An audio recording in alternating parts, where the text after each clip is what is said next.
Bienvenidos y gracias por escuchar Verdad en la Red. Hoy les traemos un video donde se van a dar cuenta cómo este sincretismo religioso, este ecumenismo malentendido es dañino y contrario a las enseñanzas de siempre de la Iglesia.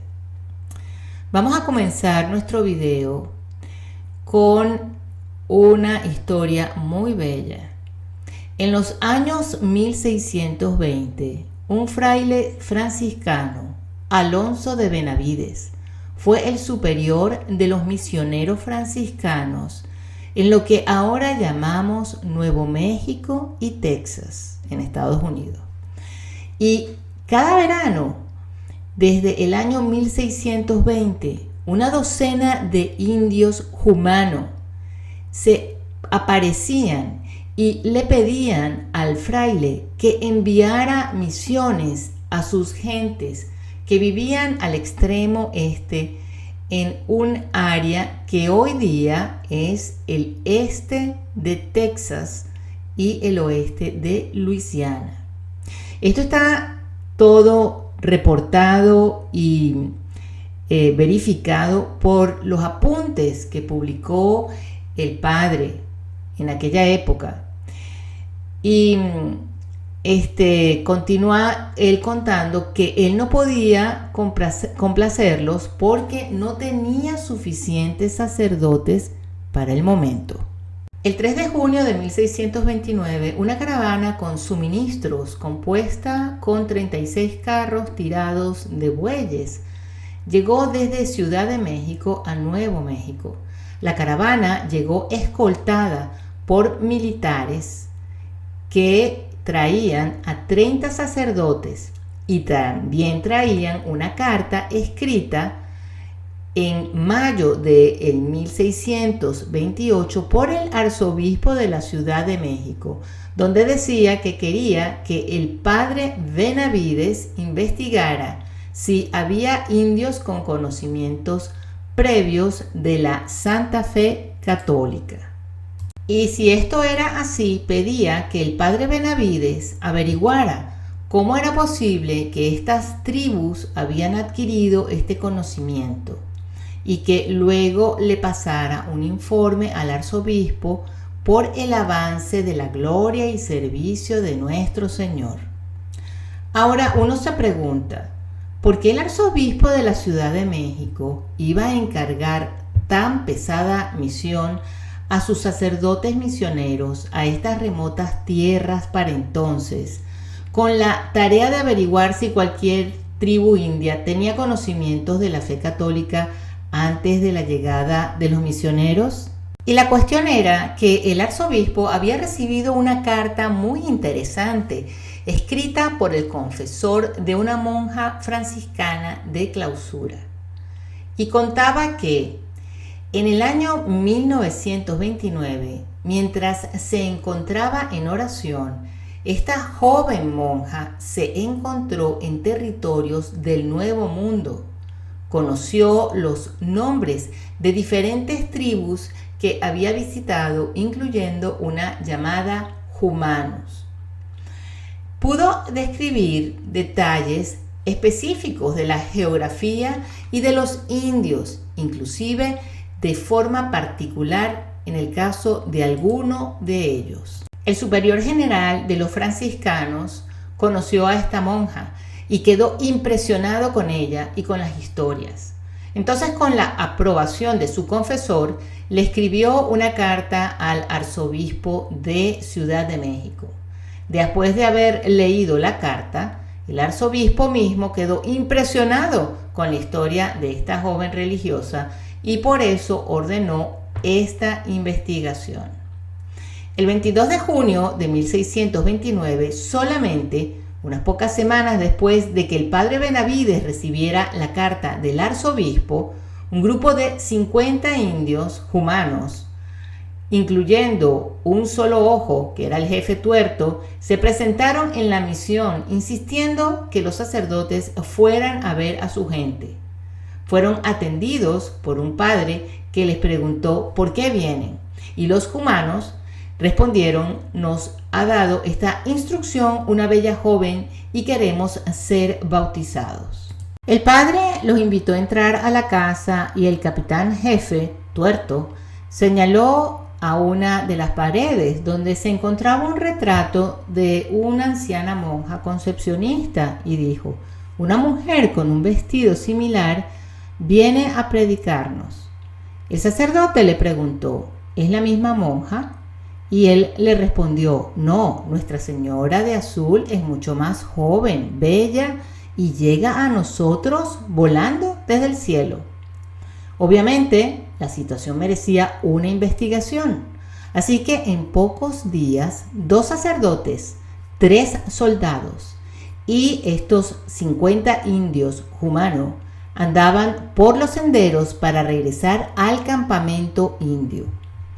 Después de andar por 10 días, llegaron a la parte alta del río Rojo, lo que se conoce hoy como las cataratas de Wichita en Texas. Allí se encontraron con otros 12 indios humanos que venían a ver qué había pasado con el otro grupo, y la sorpresa fue que se encontraron con estos, y al ver que venían con 2 sacerdotes muy emocionados, inmediatamente los indios se arrodillaron y les besaron el borde de los hábitos y veneraron la cruz que llevaban los sacerdotes. Estos 12 indios que estaban explorando y averiguando qué había pasado, dijeron que habían sido enviados para decirles a los sacerdotes que se apuraran, porque el médico indio de la tribu les había dicho que estaban a punto de movilizarse a nuevos campos para la cacería, y que como los sacerdotes nunca vendrían, pues esos 50 indios tampoco regresarían, y por lo tanto no se podía creer más a la dama en azul. Pero la dama en azul se les apareció en la tribu y les dijo que esperaran unos pocos días más y que enviaran a estos exploradores exactamente a esa zona, de manera que se pudiesen encontrar con los sacerdotes. Después de haber encontrado los sacerdotes a los indios exploradores, estos corrieron de regreso a la tribu para avisar que los sacerdotes iban en camino y que todo lo que la dama en azul les había dicho era verdad. Antes de que los sacerdotes llegaran, se les apareció de nuevo la dama en azul y les ayudó a decorar una larga cruz con flores, y luego les indicó cómo recibir a los sacerdotes cargando la cruz y poniéndola enfrente de la tribu. Y así fue como los sacerdotes encontraron a la tribu en procesión. Los jefes indios les avisaron a los franciscanos que querían ser bautizados, de manera que los sacerdotes les preguntaron que levanten las manos los que quieren ser bautizados para saber a cuántos debemos atender. Todos levantaron las manos y las madres levantaron los bracitos de sus bebés y de los pequeñitos niños que llevaban cargados. Entonces el sacerdote comenzó a catequizar a los indios y a bautizarlos.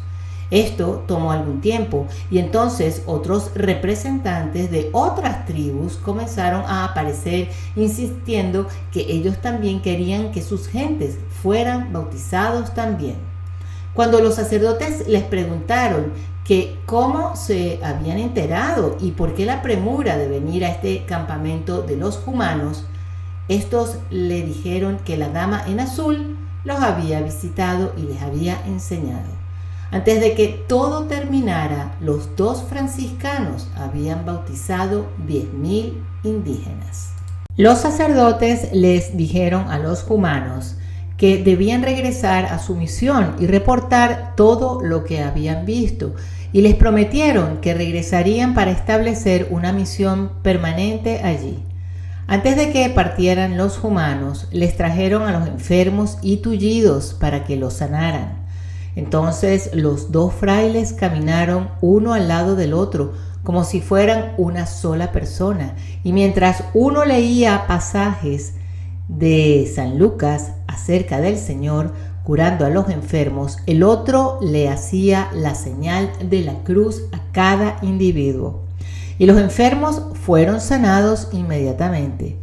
Como uno de los frailes escribió, 200 fueron sanados de esta manera. Después de que los frailes retornaran y reportaran todo esto, el padre Benavides se marchó a México a reportarle al arzobispo y luego de allí fue enviado a España. Ahora, haciendo un paréntesis, algunos años más tarde, cuando los jesuitas exploraron el norte de Sonora y lo que es hoy el suroeste de Arizona, visitaron a los indios Pima y otras tribus del área. Los indios les continuaban diciendo a los padres que los había visitado una dama muy bella vestida de azul con un velo negro cubriendo su cabeza, que les hablaba en su idioma y llegaba volando desde el cielo. Bueno, esto es lo que realmente se llama un don de lenguas. Volviendo al padre Benavides, él escribió un primer reporte de 111 páginas para la jerarquía eclesiástica y para el rey de España, donde escribió sobre las misiones y los 60,000 indios católicos que viven en Nuevo México y Texas, y también la historia de la dama en azul y la milagrosa conversión de la tribu Jumano y otras. Y mientras el padre Benavides estaba visitando junto al superior general de su orden, el superior general le dijo quién era realmente la señora de azul. De manera que viene a pasar que en abril de 1931 el padre Benavides viaja al noreste de España, al convento de las pobres franciscanas concepcionistas, donde precisamente la dama en azul vive. Y entonces tuvo la oportunidad de entrevistarla cara a cara, delante de su confesor, y bajo obediencia le contó todo sobre sus visitas al Nuevo Mundo, América. Padre Benavides copió toda la información y le envió copia de la misma al Papa Urbano VIII, al rey Felipe IV y a los franciscanos del Nuevo Mundo. El padre Benavides dice que la Madre María de Jesús tiene un hermoso rostro con ojos negros. Su hábito es igual al nuestro. De hecho, es de una tela blanca áspera con el cordón de nuestro Padre San Francisco. Llevan un largo escapulario, el rosario, y usan una pesada capa azul y un velo negro. Me contó tantas cosas del Nuevo Mundo que no las recuerdo todas, pero ella me las recordó.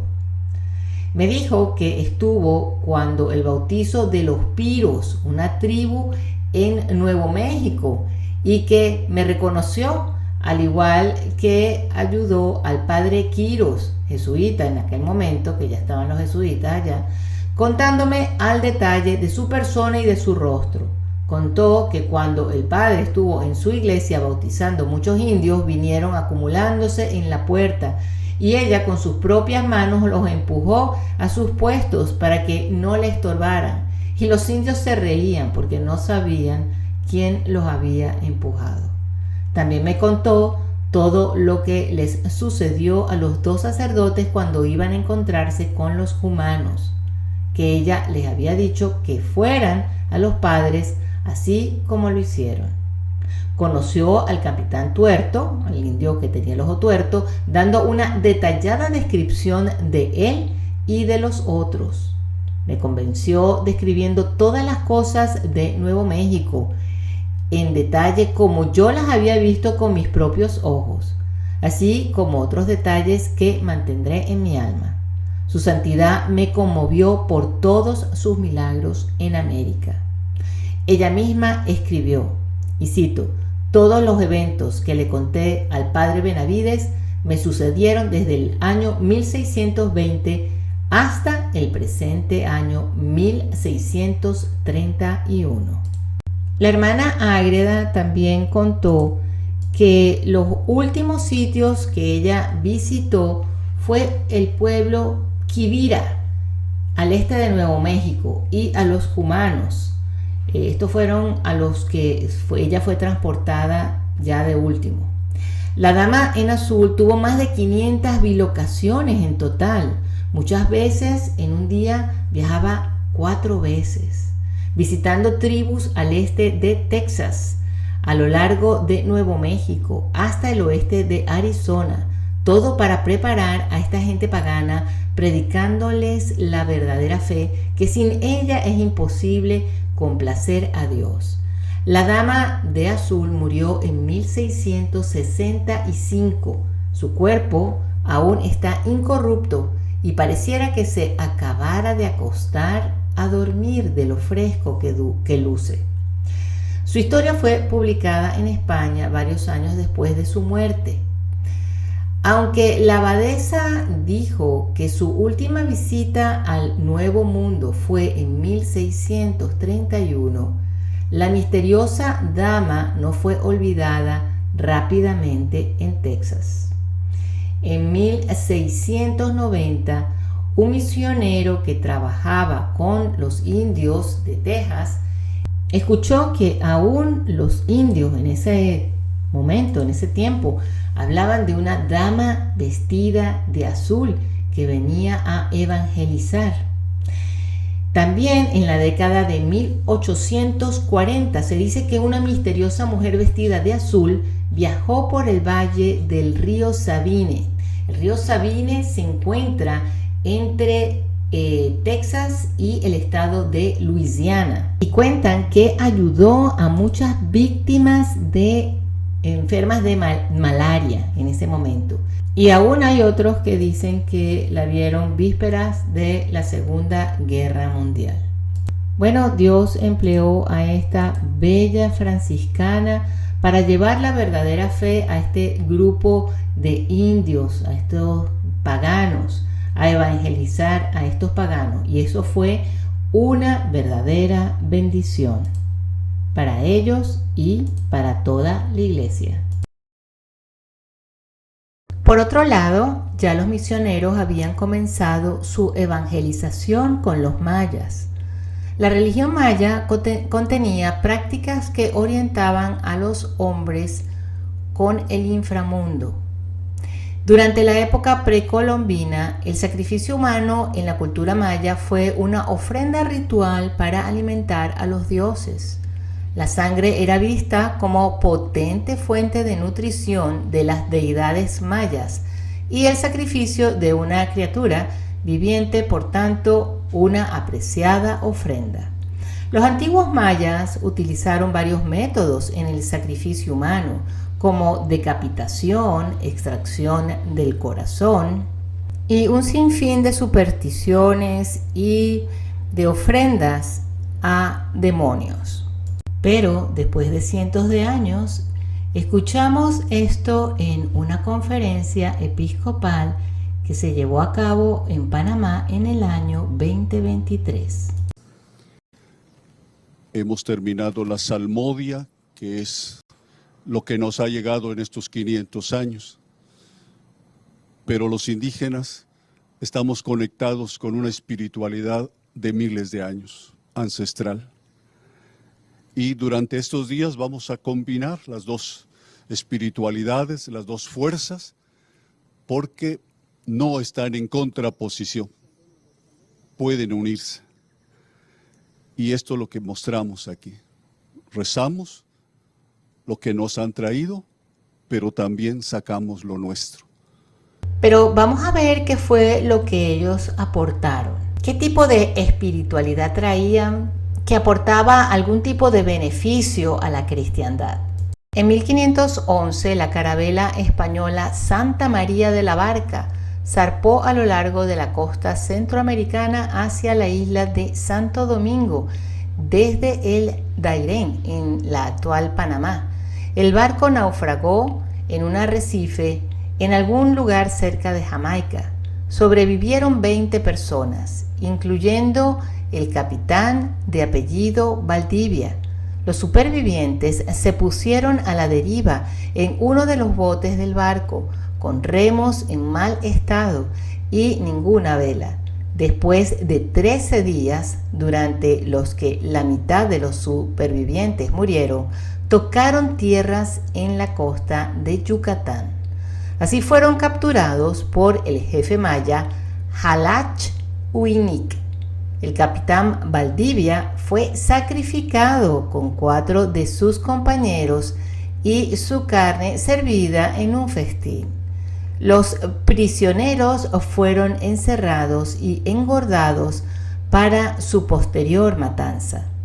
Más tarde, en 1684, 3 franciscanos y un hermano laico fueron asesinados probablemente en sacrificio en Manchechol, un poblado de la demarcación de Paliac en la costa caribeña de Belice. En febrero de 1696, el fraile franciscano Juan de San Buenaventura y otros compañeros franciscanos no especificados fueron llevados a Nocpetén cuando los capturaron en escaramuza en la orilla oeste del lago Petén Itzá. El sumo sacerdote Itzat Akinkanek, y me perdonan la mala pronunciación, relató más tarde que ató a los franciscanos en forma de cruz y les extrajo los corazones. Aproximadamente un mes más tarde, una expedición española guatemalteca fue emboscada. Todos los soldados fueron asesinados. Los frailes dominicos, Cristóbal de Prada y Jacinto de Vargas, fueron llevados a la isla Nocpetén y se les ató de modo parecido a cruces en forma de aspa antes de abrirles el pecho y sacarles el corazón. Como vemos, estos indios necesitaban realmente ser cristianizados, y los frailes franciscanos y luego de otras congregaciones arriesgaron sus vidas para llevarles la palabra de Dios, los sacramentos. Estos hombres santos querían sacarlos de sus supersticiones y de sus costumbres demoníacas. Pero después de cientos de años, escuchamos esto en una conferencia episcopal que se llevó a cabo en Panamá en el año 2023. Y entonces están juntos en este momento como el gran libro de la creación sobre la que hacemos nuestra oración, pero también podemos poner los demás libros, los libros que hemos escrito con nuestra historia, con nuestra búsqueda de Dios. Y aquí están. Pero ¿de qué búsqueda de Dios estamos hablando? Si estos estaban rindiendo culto a los demonios, no al Dios verdadero. Y eso era parte de su religión, de su espiritualidad. Lo que acabamos de decir es historia, es un hecho. Entonces aquí hay otros símbolos que los hermanos nos van a seguir explicando, que pues vamos a orar también con estos elementos de la espiritualidad maya. Damos esta palabra chasna, cachun. Amén. Así sea.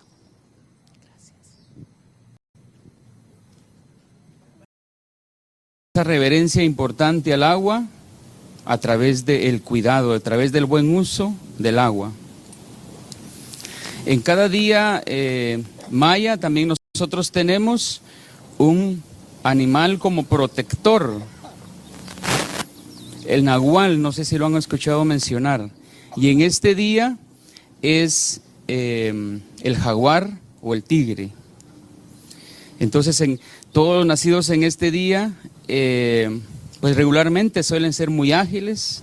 Habemos unos más ágiles que otros, ¿verdad?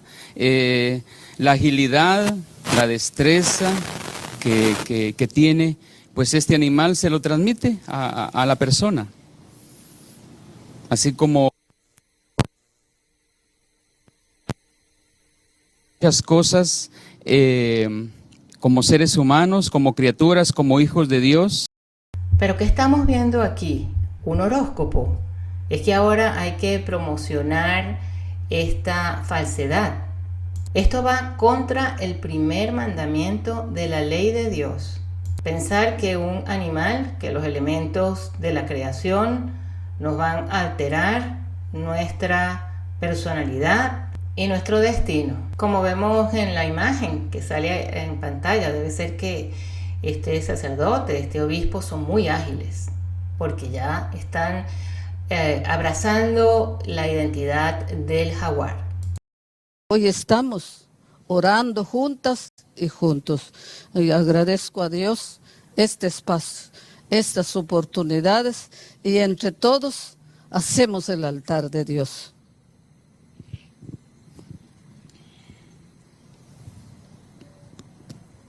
En nuestro altar maya priman los 4 rumbos, que también se le llaman los 4 puntos cardinales. Y en nuestra concepción, pues, tiene suma importancia donde sale el sol. Es curioso, ¿verdad?, cómo van cambiando las concepciones en nuestro pueblo, en nuestros pueblos. Le invitábamos a una hermana mapuche que si quería estar donde sale el sol, que es el lugar privilegiado para nosotros como mayas, y sin embargo para ellos no. Y pidió que le respetáramos eso, y qué interesante, ¿verdad? Y la importancia es por eso de cómo nos congregamos como pueblos para saber y poder respetarnos mejor. Dice yo, miren, yo quiero que me respeten, que no puedo estar ahí, para nosotros era un lugar privilegiado que le estábamos dando, pero yo, según mi concepción, según la tradición de mi pueblo, no puedo darle la espalda al sol. Pues qué interesante, ¿verdad? Ella no podía darle la espalda al sol, exactamente. Entonces, la importancia, ¿verdad?, de cómo convivimos nosotros con la naturaleza, con todos los elementos de Interesante, en verdad, el ver cómo esta mapuche se negó a ir a compartir este rito que estaban ellos celebrando. Interesante ver cómo esta mapuche venera, respeta con mayor integridad, con más integridad, esa falsa religión a la que ella está abocada, y ver cómo estos cardenales, porque habían 3 cardenales en esta reunión y obispos, junto a varios sacerdotes. Es interesantísimo ver cómo apostataron, cómo son una cuerda de herejes al llevar a cabo este sincretismo religioso. Hay que ver cómo no se da a respetar la religión católica. Hay que ver cómo se burlan de tanto sacrificio, de tanta sangre derramada por los misioneros que arriesgaron sus vidas para llevar la verdadera fe, la religión católica, no un sincretismo religioso. Interesante ver cómo estos obispos, cardenales, sacerdotes están poniendo en duda las enseñanzas de la Iglesia Católica al hacer este tipo de evento. Todo está interligado como si fuésemos uno. Todo está interligado en esta casa común. Bueno, la verdad es que se podría decir que todo está interligado entre Vaticano II, la nueva misa, la nueva teología, las nuevas enseñanzas. Por eso es que estamos viendo esta tremenda apostasía. Y bueno, esto no es de este pontificado, esto viene preparándose desde hace tiempo. E inclusive en los círculos del Novo Ordo, que se dicen conservadores, pues han recibido una dosis de esta apostasía. Como vemos aquí en pantalla, esta declaración del Opus Dei. Lo ponemos porque la idea de nuestros videos es que las personas piensen, comiencen a razonar, se den cuenta, abran los ojos. Por eso asombra cuando sacerdotes advierten que es un gravísimo error acudir a las capillas de la Fraternidad Sacerdotal de San Pío X cuando escriben cosas como estas que salen en pantalla, que si van a ir a las capillas de la fraternidad deben tener mucho cuidado de no caer en indiferentismo religioso. Da risa de verdad, después de ver lo que se mostró aquí en este video. Y no solamente en Panamá, esto pasa en muchas partes del mundo. La Fraternidad Sacerdotal de San Pío X está en unión con el Papa, pero antes que nada en unión con Dios, con la Iglesia, con los 260 papas anteriores a Vaticano II, que se sabe que fue un concilio viciado desde muchos puntos de vista, cambiando enseñanzas de siempre. Evitar el indiferentismo religioso. Bueno, la Fraternidad Sacerdotal de San Pío X ama al Papa, como dije antes, a la Iglesia. Nunca le dará la espalda a pesar de lo que digan algunos sacerdotes encumbrados, célebres en internet, que muchas veces son sus egos más grandes que el verdadero amor por la salvación de las almas. O mucha falta de información es lo que tienen. Muchos preguntarán, bueno, ¿y por qué mezclaste a Sor María de Ágreda, los mayas y esta conferencia? Bueno, para que vean cómo Dios desea la conversión de los paganos a su verdadera iglesia. Primero, con una ayuda extraordinaria, suave a unos indios que eran mucho más dóciles que los mayas. Y con los mayas usó del sacrificio sangre, sudor y lágrimas de misioneros. Pero ahora capitulan ante tanto sacrificio, porque seguramente ellos no serían capaces de hacer el sacrificio que hicieron esos misioneros que realmente llevaban la caridad, el amor de Cristo en sus almas.